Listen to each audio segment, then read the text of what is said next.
Hey, it popped around nicely for fourth. Well, exactly as I said it to Dr. Newland. What I was disappointed with, I was like, fair enough, you ran 11 days ago, if you're tired, fair enough.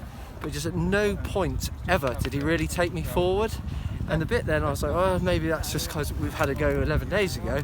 Then what really annoyed me is we got into fourth, and then went a good bit clear of the fifth horse, and then he's pulled up, pricked his ears and started looking around. Luckily he's held on for fourth, but to have a horse kind of do that in the position we were in, and he seems quite fresh afterwards in the way he's finished out through the line, I'd love just to try the full works and just see how we get on. Full works being blinkers? Blinkers, sorry, yes. Yeah. And really make his mind up, a bit like we did this day last year. Trouble is I couldn't quite make the running today, so we went very fast. Yeah. But I think the blinkers will mean hopefully he'll give me a little bit more just in the in-between, in which case you don't have quite so much ground to make up, and then hopefully it becomes a little bit easier. So fingers crossed we can get back to where we were. The ground is obviously not 100%, but no. You reckon he did handle it? He handles it fine. I think it's one of those French horses, and he kind of just deals with it. Wouldn't necessarily be in love with it, but he just gets on with it and deals with it. But it looked like you were going sort of okay. I wasn't stronger than that for a while. Hold of coattails. And he felt like he spat his dummy out, and then you got him going again, and then he's quickly. That was his effort. The second effort was he's like, oh, I'm not doing a third effort, but there we go, safe and sound. I know the feeling. Thank you very much. Sam. Thank you. Thanks, Sam. I'll put this down. The jury, we love Caid.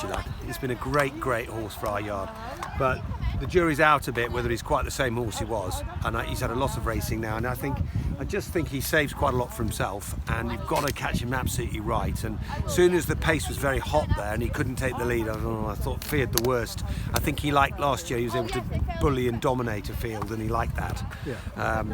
We've got options with him, and one of the things I just want to think about, I'm not saying a definite, but we could think about going hunter chasing with him, just because he's so high on the handicap. Then you suddenly go down that route, but it is going for less surprises and things, but he might be quite good at it. So, but I think we should just have a think about that. I need to have a look whether he's actually eligible after his Ascot win. I think it is long enough ago that he probably would be, but.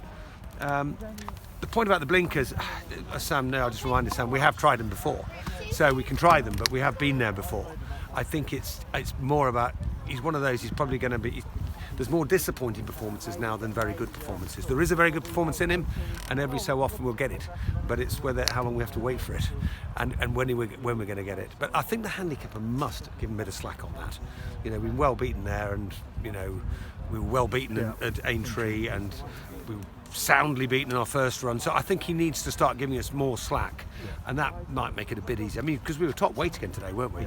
Even in this valuable race against good horses, we're still giving them lumps of weight, and that certainly can't help either. But there you go, victim of his own success.